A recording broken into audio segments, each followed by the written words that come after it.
Rushing was outstanding tonight, actually. I think he had a really good game, and yeah, good to have 2 on the bounce in the league here.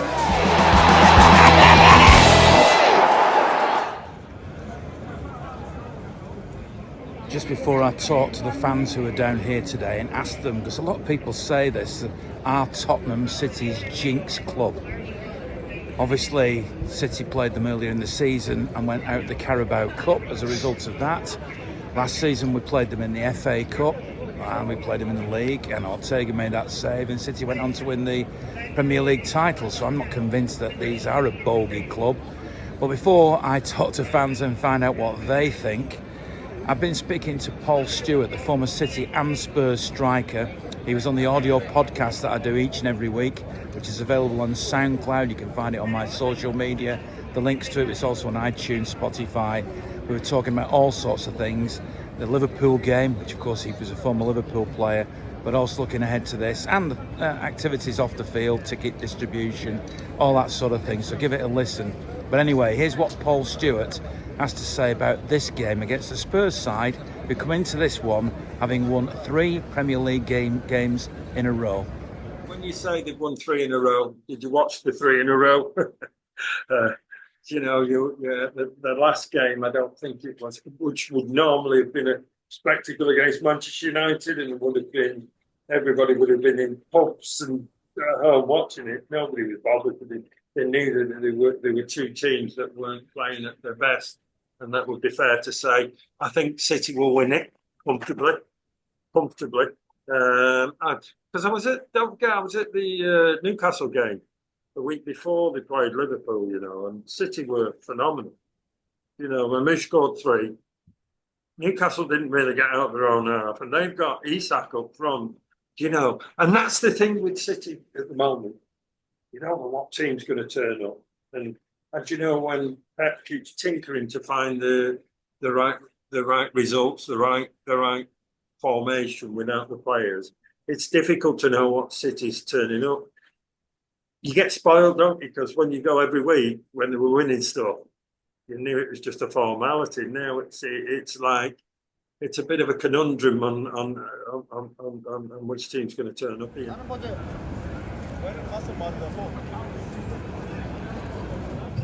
Is this a bogey ground? Do you see Spurs as, a bogey opposition? I mean, they have, I don't want to say yes or no, but in past, since they've made this ground, it has been. But then last year, Ake sort of put that to bed, and then we came back again in the league and we put it to bed again. I think it's more the team than it is the grounds, because Spurs are, don't want to put disrespect to them. They act different every time, but you don't know what you're going to get from them.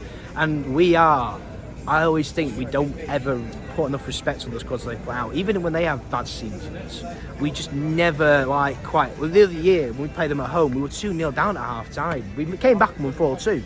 But it just shows how even teams like this, they've got established players. You've got your Son, your Kulusevskis, and even now you've got your Johnson and Maddison, who don't always turn up. But they do have a good team underneath it all, and they can punish you. So even today, now coming here, it's a big risk, but we are very much hopeful. But we've got to remember how good they can be. I always think.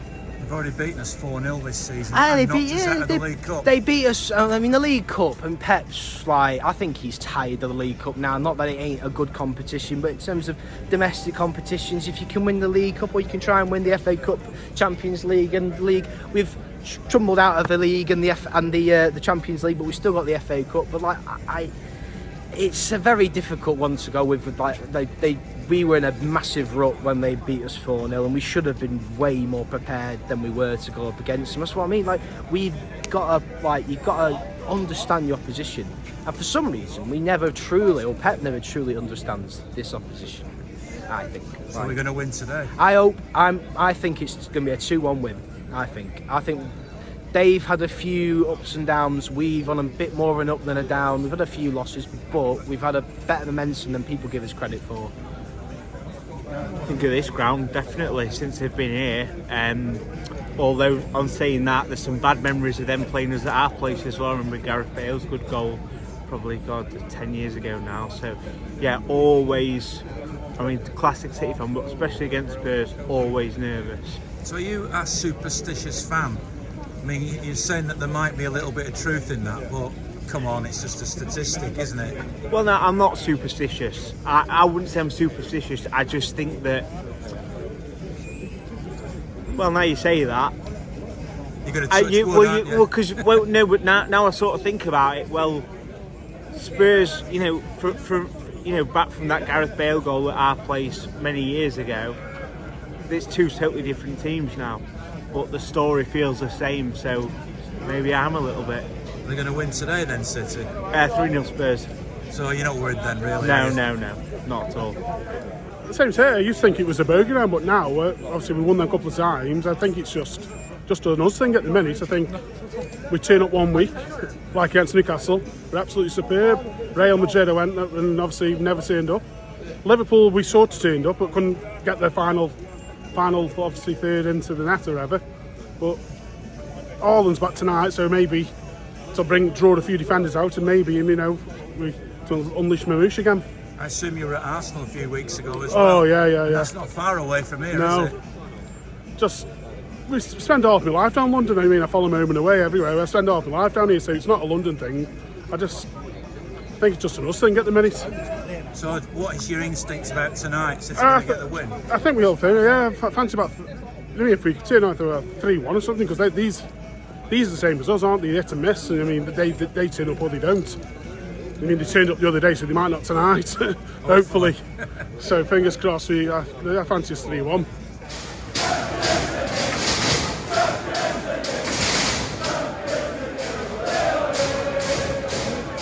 I've still got to last year, it was a very good ground though. However, we won twice last year, and we won the league game against, well, I'll take a minute, make a save. Haaland made that penalty, so, amazing though.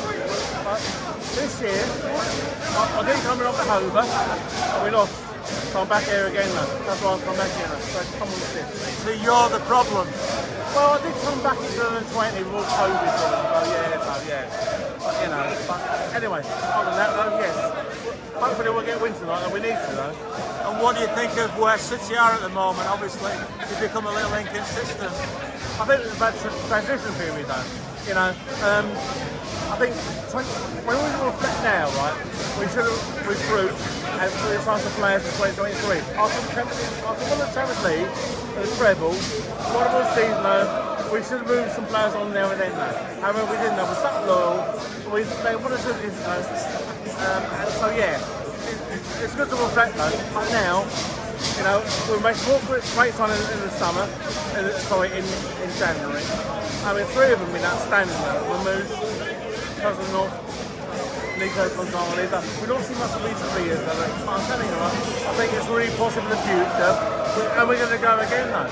And unfortunately, we're supposed to buy some good players though in June or July, and they've been great servants though, and we should give them a good send off and say, guys, you've been awesome for us though. So thank you. But time to move on now. Goals. I think 2 flawed defences, 2 high lines, both teams got pace. 2-2. City is set up with 2 wingers, Yeah. 2 strikers, so they're obviously going to go for it, aren't they? Yeah. I think clearly the aim is Marmouche floating in behind, a bit of a free roll, which worked really well against Newcastle. So I'm more confident with Haaland back, but still not massively confident. So we'll see. What do you expect from Tottenham? Does it seem a bit missed up like City this season? Yeah. Like I say, I think a flawed side. They Archie Gray's at centre back. You'd fancy Haaland against him. But I think they're on a bit of a run. If we were playing them 3 weeks ago, I'd probably be a bit more confident. Mark Stein, NBA journalist and lifelong City fan, as you know, Ian. And you are now in a stadium which is a multi-use stadium. Yeah. Probably the best in the UK, to be honest, with NFL played here. But I know you're a big Blue, so what does this mean to you to be here? My first time here. I have been coming to England. It's almost 30 years now, but I'd only been to Tottenham away one time, and I didn't get to see City that time, so it's my first time here to see City play here.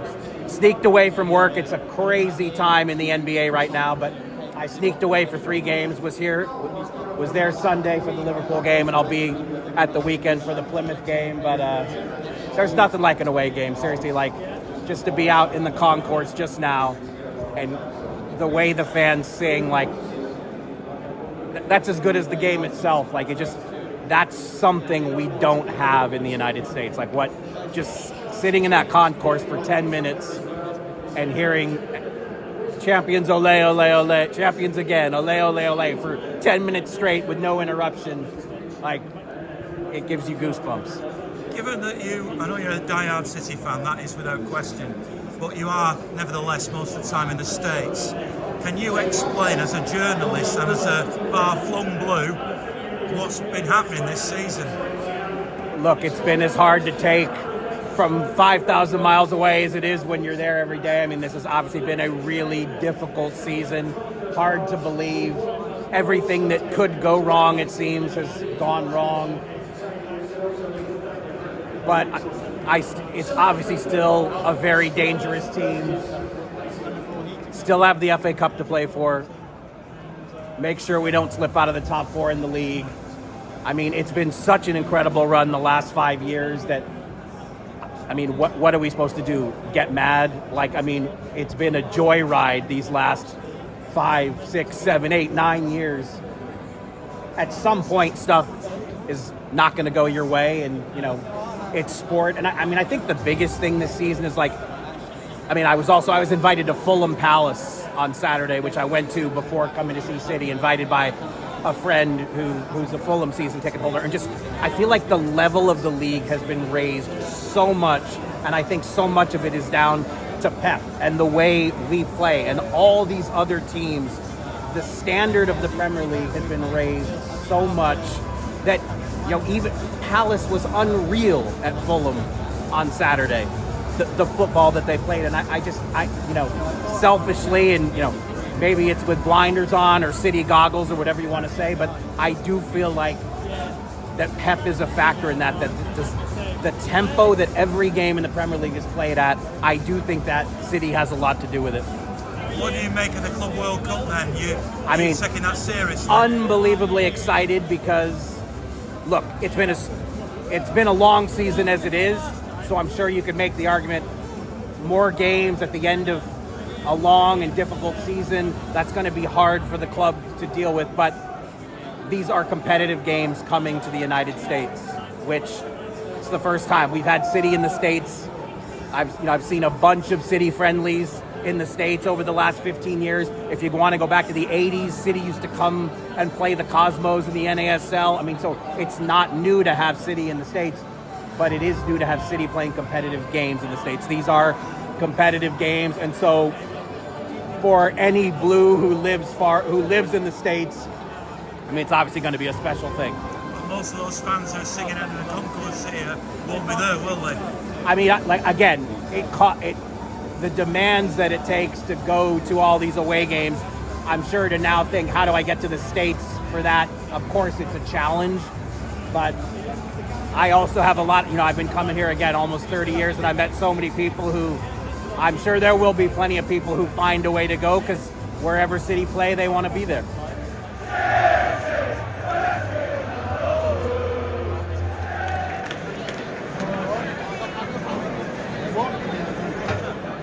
Great, the goal. I mean, I couldn't see it from here, but it looked like an easy tap-in, like the ones he scored here when we won the league last season. But I'd say it's probably one of the best we played all season, I think. Should have had more than one, really, shouldn't we? Well, that's the story of our season, though, isn't it? Couldn't finish our dinner at the minute, you know. But, yeah, we could have had 2 or 3 more, but it'd be interesting to see what happens if they score now. But yeah, we're doing good.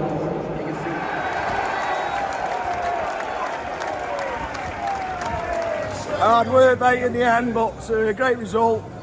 First half, I thought we were comfortable, but didn't take a chance. It should have been 2 or 3 clear at half time. Second half, sat back a bit, we didn't really look, we absolutely burnt out second half, to be honest. I think the subs made a big change. Got Phil and Bernardo coming on, changed it for us, and comes on in the end. Now we're on the last goal, but Carter plays, 3 points. Yeah, I thought we'd done all right there, Cheesy. I think first half, you know, we had the pick of the play really, but yeah, second half they really turned up like we thought they would. You know, the atmosphere they got behind them, and you know, it's just good to get over the line there, really, Cheesy. What happened in the second half? Did they tire? I think Salvino on our side here, just on the right hand side, looked really tired. You know what I mean? I think it's the game's piled up on the players, but you know, we'll take that one, Cheesy. You know, Plymouth on Saturday, we'll be there, and let's get through that cup, eh? I thought that somebody said it wasn't on ball from the TV, so long time to wait. And Tottenham was outstanding tonight, actually. He had a really good game, and yeah, good to have 2 on the bounce in the league here. What was the difference between the first half and the second half?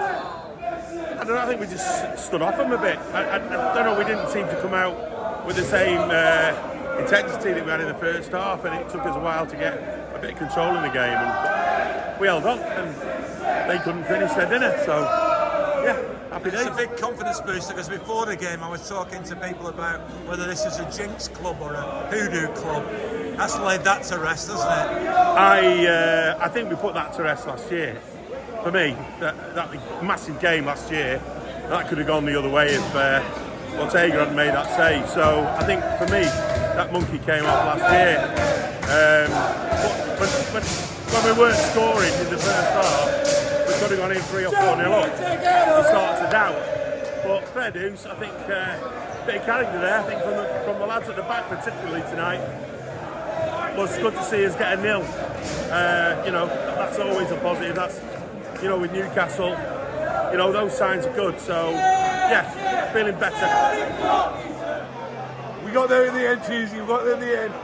First half, total domination. But then it was like a different team the second half. I don't know what happened. Credit to Spurs. They turned it around second half, and we hung on. Best game that Edison's had for a long time. Edison, top. Not too sure where our offensive went the second half. Savinho, Doku, great first half. The second half they just dropped off. Just cannot understand why 245 minutes can be so different. But it's 3 points, so I'm taking back to Germany tomorrow. First half we were really good. Enjoyed watching it. I think we're really lucky to get out of there now. I think we're okay. I needed that. I really needed that, man. So yeah, we're lucky. We should have been 2-0 up. It didn't look like handball. People were saying it's not, but we'll see. Top one in, top man. We love you. Because I've been here, I don't know, maybe 6 times and been in this ground, and I think we only won once. I was asking people whether it's a bogey ground before the match. Yeah, it is, but you know it. We always lose here, and I think, you know, last season it was last game before. But we got there last year. Yeah, and you know what? I will always lose here, and I'm so happy with it. Win tonight, but well, we've played them 3 times now this season, lost 2. I know, exactly, and I've been everywhere. When I was on the game. It's my 6th time here, I think, and we only won once. But twice now. Twice now, and I'm really happy. And yeah, I don't know. I know it's easy for me to say this after the game, but I've got to be honest, I came here fancying City to win this game, even though it's been a little bit of a bogey ground here at this new Tottenham stadium. But they did it today. First half, excellent. Could have been 2-3 up, should have been 2 or 3 up. Second half was completely different. I thought Tottenham in the end, if you're being really honest about it, probably could have and should have had a point out of that game. I know Haaland had a goal disallowed, not seen the replay of it, but VAR had a long look at it and decided not to give the goal. But that's the way it is. City win the game. Plymouth next up. I'll be, of course, at the Etihad on Saturday for that one, so come and say hello if you see me. Remember to check out the audio podcast with Paul Stewart, and have a great week. And as always, isn't it great to be a Blue?